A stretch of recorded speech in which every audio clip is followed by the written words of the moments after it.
Yes, good morning student, welcome you to all. And आज के session में हम लोग यहाँ पर बाल विकास व शिक्षा शास्त्र का एक इम्पॉर्टेंट टॉपिक डिस्कस करने जा रहे हैं, जिसका नाम है अभिक्रमित अनुदेशन या फिर प्रोग्रामिंग इंस्ट्रक्शन, जिसे इंग्लिश में बोला जाता है। तो इसके बारे में आज के सेशन में हम लोग डिस्कस करेंगे।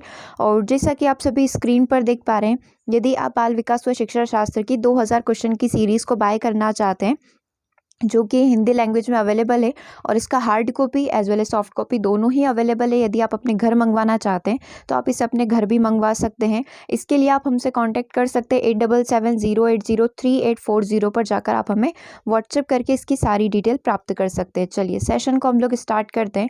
आप कॉपी पेन लेकर बैठिएगा। कोई भी चीज़ यदि आपको नई लग रही है, जो आपने पहली बार पढ़ी है, या फिर कुछ क्वेश्चन जो आज के सेशन में हम लोग करेंगे जो न्यू हो सकते हैं आपके लिए, आप उन्हें अपनी कॉपी में या जो आप नोट्स बनाते हैं उसके अंदर नोट डाउन कर सकते हैं। चलिए, तो अभिक्रमित अनुदेशन शिक्षण विधि क्या होती है, प्रोग्राम्ड इंस्ट्रक्शन क्या होते हैं। ठीक है, अभिक्रमित मतलब प्रोग्राम्ड होता है और अनुदेशन का मतलब होता है इंस्ट्रक्शन। ठीक है, तो इसके कितने प्रकार होते हैं और किसके जनक कौन है, ये क्वेश्चन मेनली आपसे पूछा जाता है। मैं यहाँ पर आपको 2 से 3 क्वेश्चन बताऊंगी जो अभी तक एग्जाम में इस टॉपिक से पूछे गए हैं। ठीक है, तो अभिक्रमित अध्ययन विधि को ही अभिक्रमित अनुदेशन अथवा अभिक्रमित अधिगम यहाँ पर कहा जाता है। ये शिक्षण की आधुनिक तकनीक कहलाती है, लेकिन इसका प्रयोग पहले से होता है। ऐसा बताया जाता था कि सुकरात ने, जो अपनी प्रश्नोत्तर विधि के जनक जो माने जाते हैं सुकरात, तो उन्हीं ने जो है इस प्रकार की विधियों का वो प्रयोग करते थे। लेकिन यदि आधुनिक रूप में एक मॉडर्न जमाने की बात की जाए तो बीएफ स्किनर को इसका जनक माना जाता है, जिन्होंने डॉक्टर एल प्रेजी जो है, सिडनी के जो एल प्रेसी है, इनके सहयोग से शिक्षा जगत को ये महान चीज़ दी थी। तो आपको ध्यान आ रहा होगा, हम लोग जब एक बार ओल्ड पेपर डिस्कस कर रहे थे तो हमने एक देखा था, एक मशीन जो है जो व्यक्ति के व्यक्तित्व को मेज़र करती है, उस मशीन के जनक कौन है, तो हमने वहाँ पर आंसर किया था बीएफ स्किनर। तो वही बात यहाँ पर हो रही है कि जो प्रोग्राम्ड इंस्ट्रक्शन है, इसके जनक कौन है, बीएफ स्किनर है, ब्यूरेस फ्रेडरिक स्किनर है, जिन्होंने डॉक्टर एल प्रेजी जो है, इनकी मदद से शिक्षा जगत में इस चीज़ को लाया गया था इनके द्वारा। राइट, चलिए अगले पॉइंट पर बढ़ते हैं। इन्होंने अधिगम के मनोवैज्ञानिक सिद्धांत को व्यावहारिक रूप में शिक्षण पद्धति के रूप में प्रस्तुत किया। मतलब जैसे कि इसमें बताया गया था कि बहुत सारे कॉन्सेप्ट होते हैं जो थ्योरेटिकल बनकर रह जाते हैं। सिर्फ साइकोलॉजिस्ट क्या करते हैं, सिर्फ अपनी अपनी थ्योरी देकर चले जाते हैं, लेकिन रियल वर्ल्ड में उसको डालना, अपनी रियल दुनिया में डालना और बच्चों के ऊपर अप्लाई करना कि सच में ये चीज़ें एग्जिस्ट करती है क्या, तो ये बीएफ स्किनर के द्वारा किया गया। ठीक है, ये इनके बारे में आप ध्यान रख सकते हैं। इन्होंने क्या किया, अधिगम के मनोवैज्ञानिक सिद्धांत को व्यावहारिक रूप में शिक्षण पद्धति के रूप में प्रयुक्त किया गया था। यह सिद्धांत है कि यदि बालक को उसके प्रश्न के हल का मूल्यांकन तुरंत बता दिया जाए तो उसके सीखने में वृद्धि के अवसर बढ़ जाते हैं। मतलब बच्चे सीख रहे हैं, एट ए टाइम यदि उनको फीडबैक मिल रहा है, प्रतिपुष्टि मिल रही है, तो वो और ज़्यादा अच्छे तरीके से सीखेंगे। जैसे साइकोलॉजिस्ट नॉर्मली क्या करते हैं, एनिमल्स के ऊपर अपने एक्सपेरिमेंट करके एक थ्योरी यहाँ पर दे देते हैं, लेकिन इन्होंने क्या करा था, बीएफ स्किनर ने अपने कबूतर और चूहे के ऊपर एक्सपेरिमेंट करने के बाद उसको एज इट इज़ बच्चों के ऊपर अप्लाई करके इस मशीन का निर्माण किया था। और ये जो जनक जो हैं, जो आज की मेथड हम लोग पढ़ रहे हैं, इसके जनक भी बीएफ स्किनर ही हैं। ठीक है, तो अब जो है यहाँ पर क्या लिखा हुआ है, स्किनर ने एक ऐसे शैक्षिक यंत्र का आविष्कार 1950 में किया था जो बालक को उसके प्रश्न का हल, सही अथवा गलत का जो उत्तर है वो तुरंत बता देता है। मतलब कोई भी क्वेश्चन हो गया, अगर वो सही है तो एट ए टाइम मिल जाएगा कि आपका क्वेश्चन सही है। अगला क्वेश्चन उसने किया, अगर वो गलत हो गया तो एट ए टाइम पता चलेगा कि क्वेश्चन का आंसर गलत है। लाइक हमारे वीडियो गेम वगैरह जो होते हैं, या फिर जो हम लोग मशीन्स वगैरह में कोई भी गेम खेलते हैं, फिर अंदर से चॉकलेट निकल कर आती है, या फिर आपको मिलता है कि बेटर लक नेक्स्ट टाइम। तो ये क्या है, ये सारे हमारे फीडबैक होते हैं जो एट अ टाइम हमें रिजल्ट बताते हैं। ठीक है, तो इस आविष्कार से पहले इस बात की पुष्टि, इस आविष्कार से क्या होता है, इस बात की पुष्टि हो गई थी कि बालक के परिणाम तुरंत मिलने से वे अच्छी तरीके से बच्चे जो है लर्न करते हैं, अच्छे तरीके से चीज़ों को सीख जाते हैं। अब देखो, अभिक्रमित अनुदेशन जो, इसका मीनिंग क्या है एग्जैक्ट, यह विधि ज्ञान के विषय वस्तु को छोटे छोटे पदों में बांटकर विभाजित करके क्रमबद्ध रूप से तार्किक ढंग से इस प्रकार नियोजित की जाती है कि विद्यार्थी रुचिपूर्ण स्वगति से स्व अध्याय में अग्रसर होके, मतलब कि बच्चा जो है बहुत इंटरेस्टिंग वे में सीख सके। ठीक है, स्व अध्ययन मतलब खुद से अध्ययन करे, उसको बार बार किसी टीचर या किसी की आवश्यकता न पड़े, इसीलिए अभिक्रमित अनुदेशन लाया गया। इसमें बालक को क्या होता है, तुरंत परिणाम ज्ञात होने से प्रतिपुष्टि के द्वारा पुनर्बलन मिलता है, जिससे वह आगे अधिगम हेतु प्रेरित होता है। मान लो बच्चे ने कोई भी एक क्वेश्चन किया, ठीक है, उसका आंसर गलत हुआ, तो बच्चे को यहाँ पता चल गया, साथ के साथ फीडबैक मिल गया कि तुम्हारे क्वेश्चन का आंसर गलत हो गया है, तो वो अगली बार अच्छे से ट्राई करेगा। अगली बार गलत होता है तो नेक्स्ट टाइम जो वो कर रहा है, थर्ड टाइम और अच्छे से मेहनत करके उसको करेगा। तो ये चीज़ें बताई गई है पूरे के पूरे अभिक्रमित अनुदेशन के अंदर कि साथ के साथ क्या करो, प्रतिपुष्टि दो, फीडबैक दो, पुनर्बलन दो। ठीक है, पुनर्बलन उसको देते रहो कि उसका आंसर कैसा आ रहा है, क्या आ रहा है, ये सारी चीज़ें। अब देखो, अभिक्रमित अधिगम की आवश्यकता क्यों पड़ी, ऐसा क्या हो गया कि इसको अलग से बताना पड़ा, इसकी आवश्यकता पड़ गई, एक मशीन वगैरह बनाकर उन्होंने इसका एग्जाम्पल दिया। तो सामान्य कक्षा में शिक्षण में सामान्यतः कठिनाइयाँ होती है कि बालकों को व्यक्तिगत भिन्नता के आधार पर इस प्रकार शिक्षा कैसे प्रदान की जाए कि वे स्वगति से सुविधापूर्वक अधिगम कर सके। पहले तो नंबर ऑफ स्टूडेंट्स भी ज़्यादा है, फिर हर एक पर इंडिविजुअली कैसे ध्यान दिया जाए, इसके लिए अभिक्रमित अनुदेशन की हमें आवश्यकता पड़ी, पहला पॉइंट। दूसरा पॉइंट, अनेक प्रयास शिक्षक द्वारा इस दिशा में किए जाते हैं, लेकिन इस जटिलता को कुछ कम तो किया जा सकता है, लेकिन इसका पूर्ण निवारण जो है नहीं हो पा रहा था। टीचर अपनी साइड से 100% यही चाहता है कि हर एक बच्चे पर वो ध्यान दे, हर एक बच्चे को एट अ टाइम फीडबैक मिले, पुनर्बलन मिले कि वो अपने कार्य की ओर अच्छे से अग्रसर हो सके, लेकिन 100% कोई भी अपना परफॉर्मेंस इसमें नहीं दे पा रहा था। अभिक्रमित अधिगम शिक्षा की एक ऐसी विधि है जो बालक को स्वगति से सीखने का अवसर प्रदान करती है। इसमें व्यक्तिगत भिन्नता के कारण अध्यापन में आने वाली जटिलताएं संभवतः कम हो जाती है।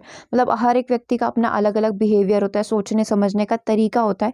तो यहाँ पर साथ के साथ फीडबैक मिलने से क्या होता है, पुनर्बलन मिलने से क्या होता है, बच्चों को समझ में आती है कि वो कहाँ लाई कर रहे हैं या फिर उनकी पोजीशन क्या है, इस तरीके से।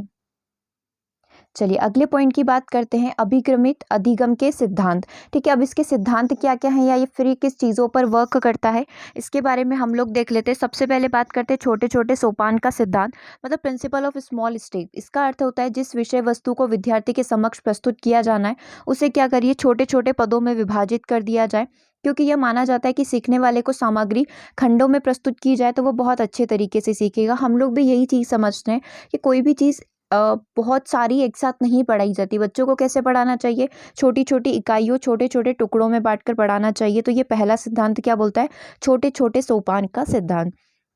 अब आपके जितने भी सिद्धांत आप यहाँ पर पढ़ेंगे उस सिद्धांत में से आपका क्वेश्चन ये बनेगा, निम्नलिखित में से कौन सा सिद्धांत अभिक्रमित अनुदेशन अधिगम सिद्धांत के अंतर नहीं आता है। छोटे छोटे सोपान का सिद्धांत या फिर आप विकास के 3 से 4 ऑप्शन आपको इसके अंदर मिल जाएंगे। तो जो नहीं आता है वो आप आंसर कर सकते हैं। तो आपको यहाँ पर ये सारे सिद्धांत के नाम पता होना चाहिए, राइट। छोटे छोटे सोपान मतलब कि छोटे छोटे टुकड़ों में बांट कर पढ़ाइए।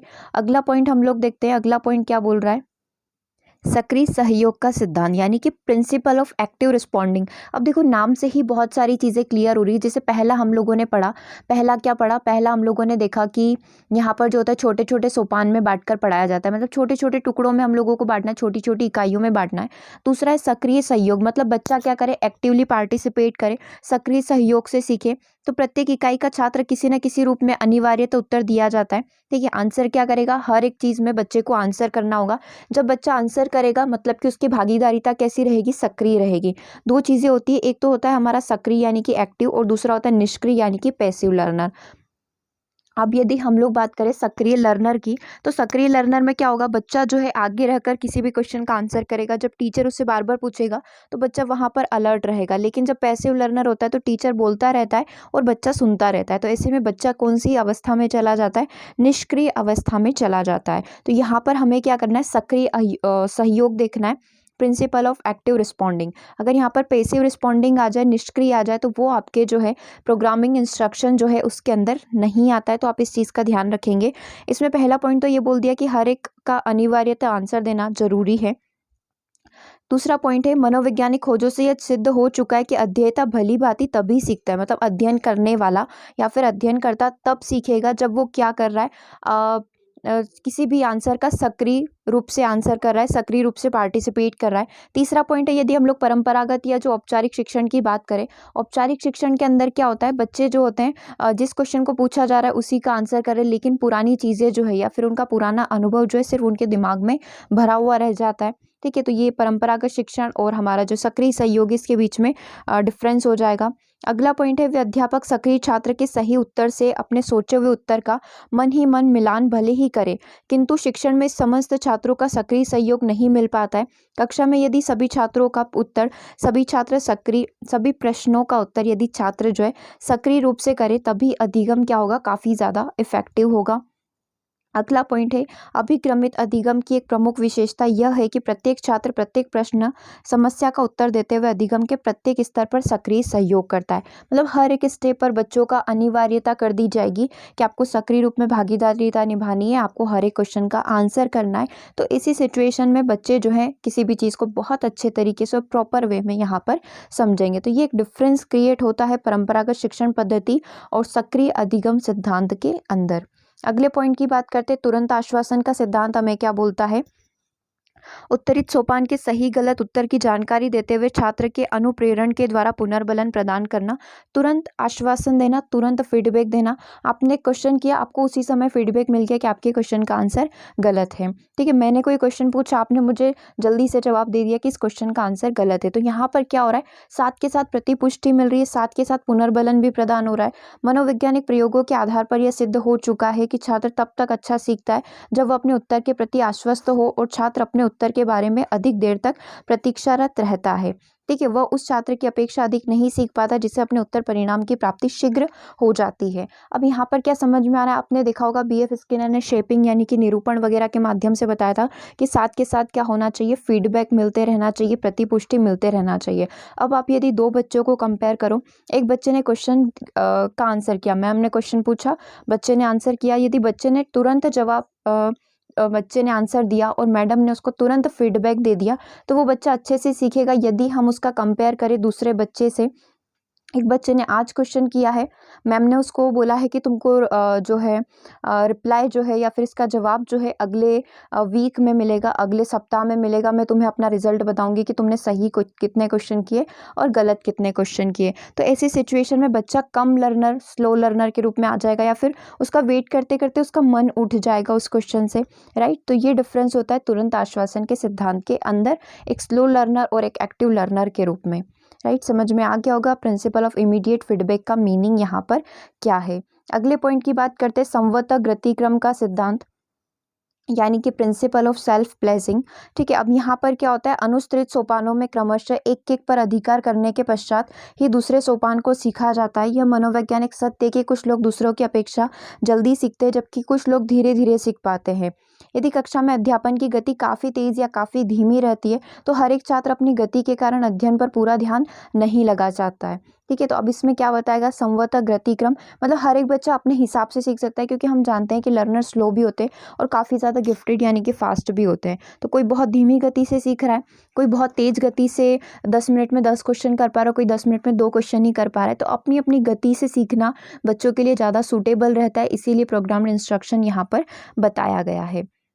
अब देखो, अभिक्रमित अनुदेशन यानी कि अभिक्रमित अधिगम में प्रत्येक छात्र अपनी इच्छा शक्ति के अनुसार तीव्र या मंद गति से चलने के लिए स्वतंत्र होता है। किसी के ऊपर कोई भी जोर दबाव नहीं डाला जाता है कि आप इतना स्लो क्यों पढ़ रहे हैं। इस तरीके से वह अभिक्रम के प्रत्येक प्रश्न समस्या पर अपनी आवश्यकता या इच्छा अथवा शक्ति के अनुसार जितना चाहे उतना समय देकर अपने अध्ययन को कंप्लीट कर सकता है। ठीक है, ये सारे सिद्धांत हमारे कंप्लीट हो गए। कौन कौन से सिद्धांत थे, सबसे पहले था छोटे सोपानों का सिद्धांत, right, principle of small step. यहाँ पर हर एक चीज़ को स्मॉल स्टेप में कंप्लीट किया जाता है, छोटी छोटी इकाइयों में। दूसरा था हमारा सक्रिय सहयोग, बच्चा यहाँ पर सक्रिय सहयोग एक्टिव रिस्पॉन्डिंग करके चीज़ों को अच्छे से लर्न करता है। टीचर यहाँ पर बच्चों को साथ के साथ फीडबैक, प्रतिपुष्टि, पुनर्बलन दे देता है। अगला है प्रिंसिपल ऑफ सेल्फ पेसिंग यानी कि संवत गतिक्रम का सिद्धांत, बच्चा अपनी सेल्फ गति से सीखता है। यदि वो धीरे धीरे समझ रहा है तो कोई दिक्कत नहीं है, ये किसी भी चीज़ के लिए डिनाई नहीं करती, मना नहीं करती कि स्लो लर्नर पार्टिसिपेट ना करे या फिर एक्टिव लर्नर्स जो है यहाँ पर पार्टिसिपेट ना करे, ऐसा नहीं है, सभी के लिए ये बराबर है। ठीक है, अब इसके 3 प्रकार होते हैं। देखो, अभिक्रमित अनुदेशन का प्रसार सभी विकसित देशों में तीव्र गति से हुआ, हर जगह, पर्टिकुलर इंडिया की बात नहीं करें, इंडिया में तो चलो बाद में आया था, लेकिन हर जगह इसका तीव्र गति से विकास हुआ है, जिसमें इसको 3 भाग बांटे गए। रेखीय या बाह्य अभिक्रम बोला जाता है, दूसरा शाखीय या आंतरिक अधिगम इसको बोला जाता है, और तीसरा अवरोही अभिक्रम हम लोग इसको बोल सकते हैं। तो सबसे पहले बात करते हैं, 3 टाइप आप देख सकते हैं इसके। सबसे पहला रेखीय या बाह्य अधिक्रम जो है, ये चीज़ें क्या होती है, लीनियर प्रोग्रामिंग यहाँ पर क्या होता है, इसका प्रतिपादन जो है किसके द्वारा किया गया, क्रिया वस्तु अनुबंध सिद्धांत के नाम से 1954 में बीएफ स्किनर के द्वारा किया गया था। वही हमारे ब्यूरेस फ्रेडरिक स्किनर के द्वारा इसका प्रतिपादन यहाँ पर किया गया था। अगला पॉइंट क्या है, यह पुनर्बलन एवं प्रतिपुष्टि के सिद्धांत पर आधारित है। वही पुनर्बलन देना, रेनफोर्समेंट देना, फीडबैक देना, इस सिद्धांत पर यह आधारित है। यह अधिगम रेखीय होता है, रेखीय मतलब लीनियर होता है। कोई भी चीज़ कैसे चलेगी, बिल्कुल स्टेप बाय स्टेप यहाँ पर चलती है, ठीक है। अब इसमें क्या होता है, जिसमें क्रमिक तथा सीधी व्यवस्था होती है, बिल्कुल सीधी व्यवस्था होती है, क्योंकि अभी हम लोग जो पढ़ेंगे ना वो कुछ इस तरीके से भी पढ़ेंगे, पूरा मिक्स हो जाएगी सारी चीज़ें। तो यहाँ पर जो पहला टाइप हम लोग पढ़ रहे हैं, रेखीय पढ़ रहे हैं, तो ये रेखीय क्या होता है, काफ़ी ज़्यादा लीनियर होता है, क्रमिक व्यवस्था इसके अंदर चलती है, जो तादात्म्य रूप से प्रकट की जाती है और उस समय तक चलती रहती है जब तक कि बच्चा जो अपने लक्ष्य को प्राप्त नहीं कर लेता है, अर्थात छात्र सीख नहीं लेता है। मतलब कब तक ये प्रोसेस चलती रहती है, कब तक ये लीनियर प्रोसेस चलती रहेगी, जब तक कि बच्चा यहाँ पर अपना आंसर प्राप्त नहीं कर लेता है, बच्चा यहाँ पर अच्छे से लर्न नहीं कर लेता है। अगला पॉइंट क्या है, प्रश्न और उत्तर के माध्यम से यह विद्या विद्यार्थियों को नई सामग्री, नया अनुभव प्रदान करती है। इसमें पद के पश्चात प्रश्न, प्रश्नोत्तर, पुनर्बलन देना तथा ये सारी चीज़ें क्रमानुसार चलती रहती है। इसमें विद्यार्थी जो है स्वयं अनुक्रिया करके पार्टिसिपेट करता है। तो क्या क्या चीज़ें समझ में आई रेखीय व बाह्य अधिक्रम के अंदर। देखो बहुत सारा इंपॉर्टेंट टॉपिक ये आज के सेशन में हम लोग पढ़ रहे हैं, क्योंकि बहुत सारी बार डिफरेंस पूछ लिया जाता है कि रेखीय और शाखीय अभिक्रम जो है उसके अंदर डिफरेंस क्या होता है, ठीक है। तो सबसे पहले हम लोग किसको पढ़ रहे हैं, रेखीय को पढ़ रहे हैं। तो ये बीएफ स्किनर के द्वारा दिया गया 1954 में। रेखीय मतलब बिल्कुल स्टेप बाय स्टेप इसके अंदर चला जाता है। पहली स्टेप कंप्लीट होने के बाद ही बच्चा दूसरी स्टेप पर पहुंचेगा। पहली स्टेप में उसको फीडबैक मिल गया, रेनफोर्समेंट मिल गया, अब सेकंड पर जाइए, सेकंड स्टेप कंप्लीट हो गई तो अगली स्टेप पर जाइए। तो ये क्या है, बिल्कुल स्टेप बाय स्टेप चलती है। ऐसा नहीं कि 2 से 3 स्टेप को स्किप करके आप नेक्स्ट स्टेप पर मूव कर जाओगे, तो ऐसा नहीं होता है, ठीक है। अब इसके अंदर जो है कंटेंट फीचर क्या क्या है, सामग्री की विशेषताएं क्या क्या है, ठीक है। तो बिना शिक्षक की उपस्थिति व्यक्ति अधिगम प्राप्त कर लेगा। टीचर की प्रेजेंस होना ज़रूरी नहीं है। छोटे पदों द्वारा सीखने की प्रक्रिया अधिक अच्छी रहती है। मतलब यहाँ पर छोटे सोपान वाला सिद्धांत आप लगा सकते हो। छोटे छोटे पदों में बच्चा सीखेगा, एक एक स्टेप कंप्लीट करता जाएगा, आगे बढ़ता जाएगा, राइट। तो जैसे कि हम लोग वीडियो गेम में नहीं खेलते, पहली स्टेप आसान होती है, दूसरी टफ होती है, सेकंड लेवल हार्ड होता है, फिर थर्ड हार्ड होता है। तो इस तरीके से स्टेप बाय स्टेप चलती है। विषय वस्तु पूर्ण रूप में निर्देशित एवं क्रमबद्ध होती है, पूरी तरीके से निर्देशित होती है और क्रमबद्धता उसके अंदर रहती है। अगला पॉइंट है, छात्र अपनी क्षमता के अनुसार प्रगति करता है, अपनी अपनी कैपेसिटी के अनुसार। स्लो लर्नर है तो 10 मिनट लगेंगे, फास्ट है तो 3 से 4 मिनट में करके अगली स्टेप पर मूव कर जाएगा। सही होने की दशा में पुनर्बलन मिलेगा, कुछ गिफ्ट मिल जाएगा या फिर कुछ भी रिवॉर्ड वगैरह उसको यहाँ पर दिया जा सकता है। छात्र पाठ सोपानों के अनुसार सीखता है, इसमें सीखे बिना अगले सोपान में प्रवेश नहीं कर सकता। जैसे कि हम लोग बात कर रहे हैं चैप्टर की, हमारे पास 5 चैप्टर है पढ़ने के लिए, 5 में से आपने एक चैप्टर पढ़ लिया, दूसरा तीसरा आपने स्किप कर दिया क्योंकि आपका मन नहीं है उस चैप्टर को पढ़ने का, आपने स्किप करके चौथे चैप्टर पर यदि आप मूव करना चाहें तो आप नहीं कर पाएंगे, क्योंकि आप किसके अंदर बैठे हैं, आप लीनियर प्रोग्रामिंग के अंदर बैठे। लीनियर प्रोग्रामिंग कैसी चलती है या फिर रेखीय अभिक्रमित अनुदेशन कैसा चलता है, आपको चैप्टर 1 आपने पढ़ा, उसमें आपको क्वेश्चन पूछे जाएंगे, क्वेश्चन का आंसर करिए, आंसर करने पर सही जवाब होने पर पुनर्बलन दिया जाएगा, ठीक है। फिर आप अगली स्टेप पर मूव करिए, चैप्टर 2, चैप्टर 3, चैप्टर 4 और फिर आप चैप्टर 5 पर बढ़ेंगे। ये इसका एक ड्रॉबैक भी है, क्योंकि आप क्या करते हैं, मान लो आपको कोई भी चीज़ें बीच में मिस करनी है या स्किप करनी है तो आप वो नहीं कर पाओगे। तो ये इसका एक ड्रॉबैक भी और एक अच्छा पॉइंट भी आप इसको यहाँ पर बोल सकते हो। देखो इस तरीके से बोल सकते हैं हम लोग। यहाँ पर एक इनिशियल बिहेवियर व्यक्ति का कैसा है, first frame, second, third, fourth और इसी के बाद ये लास्ट जो भी होगी वहाँ तक ये पहुँच जाएगा और उसका टर्मिनल बिहेवियर आ जाएगा, जो लास्ट बिहेवियर है वो यहाँ पर आ जाएगा, ठीक है। तो ये लीनियर प्रोग्रामिंग होती है। अब यदि बात करें शाखीय और आंतरिक अभिक्रम क्या होता है, लीनियर होता है वो बाह्य होता है और शाखीय जो होता है वो इंट्रिंसिक होता है, आंतरिक होता है। शाखीय अभिक्रम का जो विकास है 1954 में नॉर्मन ए क्राउडर के द्वारा किया गया था। 3 प्रकार आज के सेशन में हम लोग पढ़ रहे हैं और तीनों के जनक अलग अलग हैं। तो सेकंड वाले जो हैं उनके कौन है, नॉर्मन ए क्राउडर है। क्राउडर अभिक्रमित अध्ययन विधि भी कहा जाता है क्योंकि उनके द्वारा बनाई गई, तो हम लोग ऐसा बोल सकते हैं कि ये क्राउडर अभिक्रमित अध्ययन विधि है। नॉर्मन ए क्राउडर अमेरिकन मनोवैज्ञानिक के रूप में सिद्धांत के बल पर चर्चित हुए। हुए थे, BF स्किनर तो थे ही सही, लेकिन ये भी के माध्यम से चर्चित हो गए थे।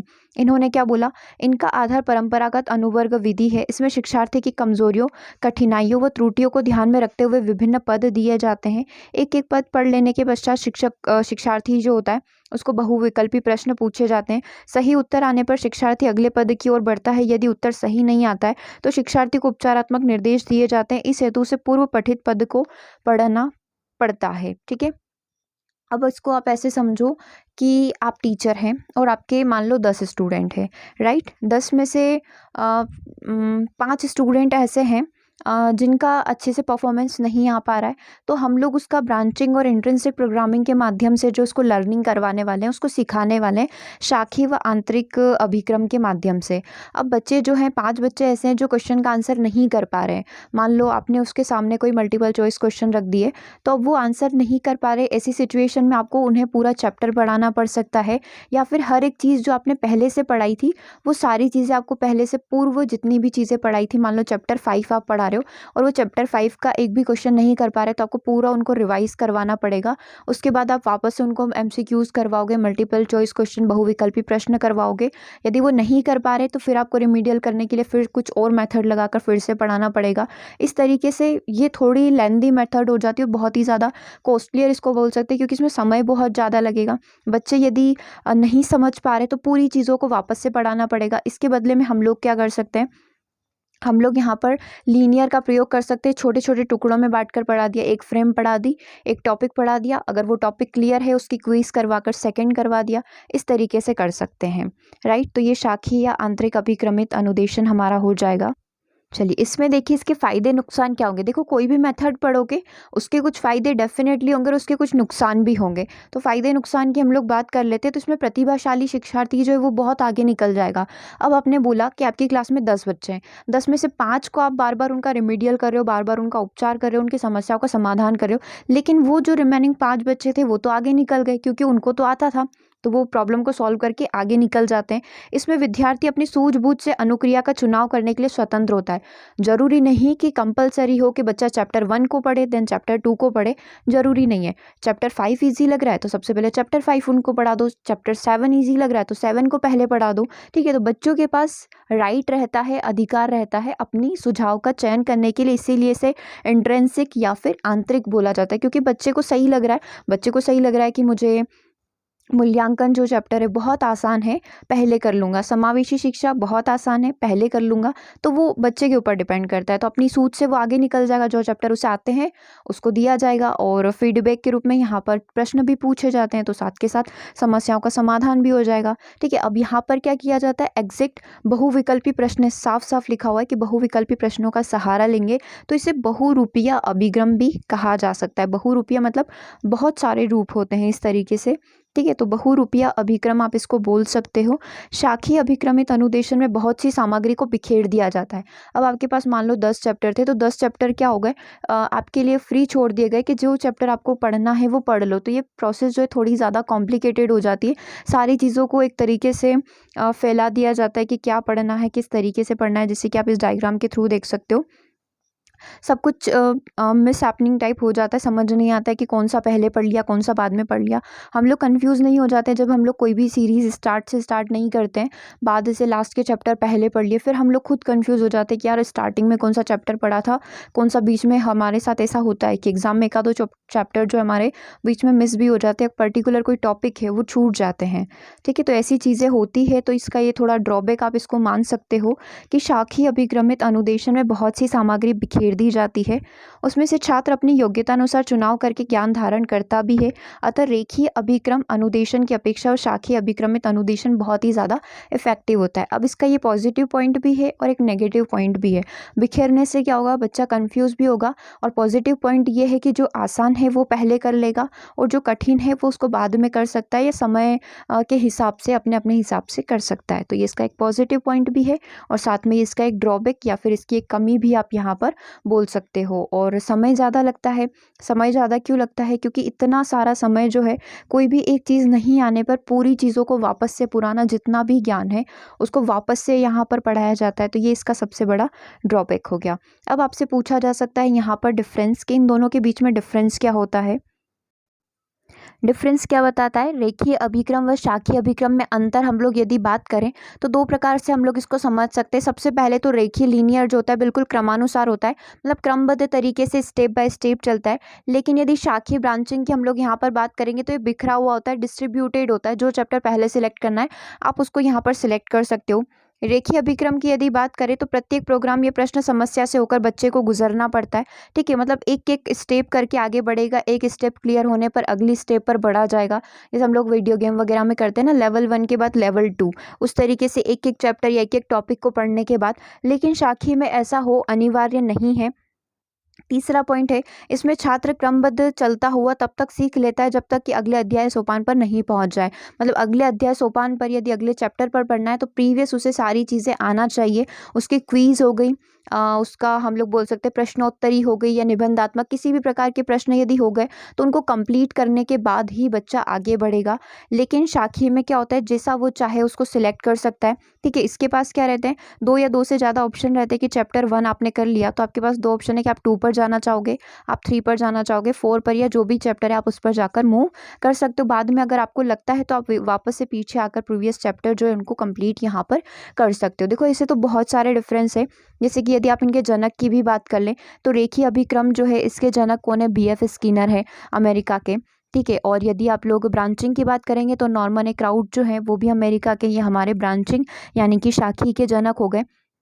अब यदि हम लोग बात करें कि रेखीय वाला जो है, अब रेखीय वाला किन बच्चों के लिए उपयोगी है, तो निम्न बुद्धि बालक और जो मंद बुद्धि बालक हैं उनके लिए हम लोग बोल सकते हैं कि रेखीय वाला उपयोगी होता है, क्योंकि हर एक काम को छोटे छोटे स्टेप में बांटकर पढ़ाया जा रहा है। अब ब्रांचिंग वाला जो है प्रतिभाशाली बच्चे जो होते हैं इसका ज़्यादा फायदा उठा पाते हैं, क्योंकि उनके पास ऑप्शन रहता है कि ये नहीं तो ये कर लेंगे, ये फिर हम लोग आकर बाद में कर लेंगे। तो ये जो हम लोग बोलते हैं कि जो अच्छे ज़्यादा फास्ट लर्नर है या फिर गिफ्टेड बच्चे जो है, प्रतिभाशाली बालक जो है वो इसको बहुत अच्छे से कंप्लीट कर पाते हैं। राइट, चलिए, और इसमें जो होता है रेखीय अनुदेशन में आप और भी चीज़ें देख सकते हैं। जैसे रेखीय अभिक्रम हो गया तो इसमें प्रश्न पूछने के तरीके भी अलग अलग होते हैं। क्विज यहाँ पर हो सकती है, निबंधात्मक प्रश्न हो सकते हैं, शॉर्ट टर्म लॉन्ग टर्म, किसी भी प्रकार के क्वेश्चन के माध्यम से बच्चों को अधिगम करवा दिया जाता है, हर एक टॉपिक क्लियर करवा दिया जाता है। लेकिन जो शाखीय ब्रांचिंग है हमने देखा था कि ये जो होती है किस तरीके की होती है, मल्टीपल चॉइस क्वेश्चन यानी कि बहुविकल्पी प्रश्न होते हैं। मतलब यहाँ पर बच्चा जो है 4 में से एक विकल्प का चयन करके अपनी टॉपिक जो है उसको क्लियर कर सकता है, अपने चैप्टर जो है उसको क्लियर यहाँ पर कर सकता है। ठीक है, आई थिंक सारे कॉन्सेप्ट आपके क्लियर हो गए होंगे। एक टाइप और पढ़ते हैं। अच्छा, इसके अंदर एक डिफरेंस और है, बाह्य और आंतरिक अनुक्रिया वाला। तो हमने देखा था रेखीय अभिक्रम क्या होता है, बाह्य अनुक्रिया पर आधारित होता है, और जो शाखीय ब्रांचिंग अनुगम जो है वो हमारा आंतरिक अनुक्रिया पर आधारित होता है। बाह्य मतलब कैसे, बाह्य मतलब ऐसे कि बाहर वाला आपको बताता है ये स्टेप देन ये स्टेप देन ये स्टेप। ठीक है, और आंतरिक जो शाखी होता है वो आंतरिक कैसे होता है, आपके पास चुनने का मौका रहता है कि आप इस किस चीज़ को सबसे पहले कवर करना चाहेंगे। चलिए अगले पॉइंट की हम लोग यदि यहाँ पर बात करें तो अगला पॉइंट क्या बोल रहा है, अभिक्रमित अनुदेशन शिक्षण विधि का जो अगला प्रकार है वो है अवरोही अभिक्रम।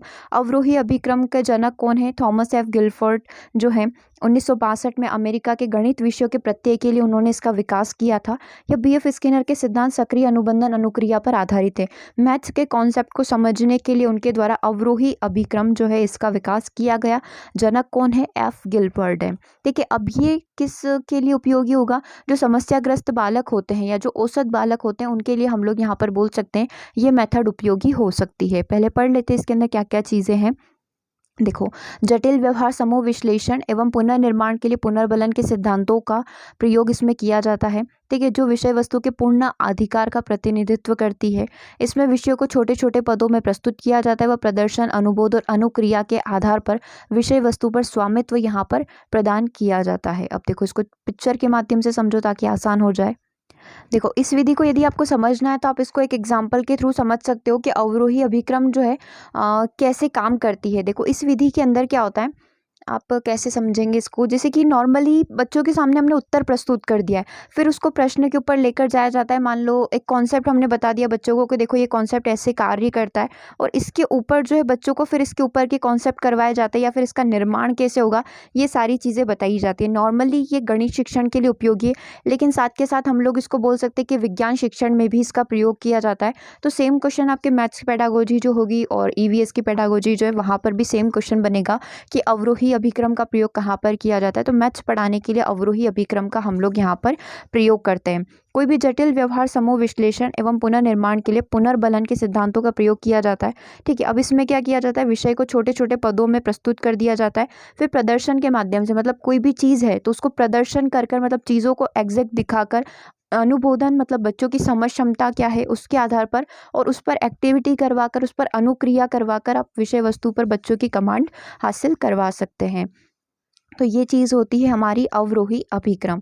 ठीक है, अब मैं आपको कुछ क्वेश्चन यहाँ पर बता देती हूँ कि क्वेश्चन किस तरीके से अभी तक एग्जाम में पूछे गए हैं। जैसे कि ये क्वेश्चन देखिए, एक क्वेश्चन हम लोग यहाँ पर कंप्लीट कर रहे हैं। क्वेश्चन में क्या पूछा गया है, अभिक्रमित अधिगम जहाँ प्रत्येक अधिगमकर्ता एक समान रास्ते का अनुसरण करता है, उससे आप क्या बोलेंगे, रेखीय बोलेंगे, शाखीय बोलेंगे। रेखीय व शाखीय अभिक्रम बोल सकते हैं, या फिर आपका ये ऑप्शन डी है यहाँ पर कि इसे आप अवरोह अभिगम बोलेंगे। चार ऑप्शन क्या क्या है, सबसे पहला रेखीय अभिक्रम हो गया, दूसरा शाखीय हो गया, तीसरा रेखीय व शाखीय, मतलब दोनों बोल सकते हो, और ऑप्शन डी आपके सामने कि अवरोह क्रम इसे बोला जाएगा। तो हमें पता है कि एक समान रास्ता मतलब स्टेप बाय स्टेप चलने की बात हो रही, तो उसे हम लोग क्या बोलेंगे, रेखीय अभिक्रम बोलेंगे। यानी कि आपका आंसर क्या हो जाएगा, आपका आंसर हो जाएगा यहाँ पर ऑप्शन नंबर 1। इसी तरीके से एक क्वेश्चन और पूछा गया था। क्वेश्चन कुछ इस तरीके से था कि जहाँ पर चीज़ों को या फिर जो भी आप चीज़ें पढ़ रहे हैं उनको लघु पदों में बांटकर पढ़ाया जाता है। लघु लघु मतलब छोटे छोटे पदों में बांटकर पढ़ाया जाता है, तो उसे क्या बोला जाएगा, उसे हम लोग यहाँ पर बोलेंगे रेखीय अभिक्रम, क्योंकि इसमें क्या करा जाता है, छोटे छोटे पद सोपान में बांटकर बच्चों को चीज़ें पढ़ाई जाती है। तो उसका आंसर भी आपका क्या हो जाएगा, रेखीय अभिक्रम हो जाएगा। और एक बार आपको पता है ग्रेड 2 में मशीन से क्वेश्चन पूछा गया था कि ये जो मशीन है जो व्यक्तिगत परीक्षण बताती है, सही गलत का एट अ टाइम प्रतिपुष्टि देती है, फीडबैक देती है, साथ के साथ पुनर्बलन देती है, इसका निर्माण किसके द्वारा किया गया था, BF स्किनर के द्वारा किया गया था। ठीक है, तो इस तरीके के क्वेश्चन आपके एग्जाम में बनते हैं। आई होप कि ये टॉपिक आप लोगों के लिए हेल्पफुल रहे, और इसी से अगर क्वेश्चन बन गए तो आप डेफिनेटली सारे ही क्वेश्चन यहाँ पर कंप्लीट कर पाओगे। ओके, तो मिलते हैं 2 PM सेशन में। 2 PM पर आपका मैथ्स रहेगा, उसे आप अटेंड करिएगा। Okay, thank you for watching.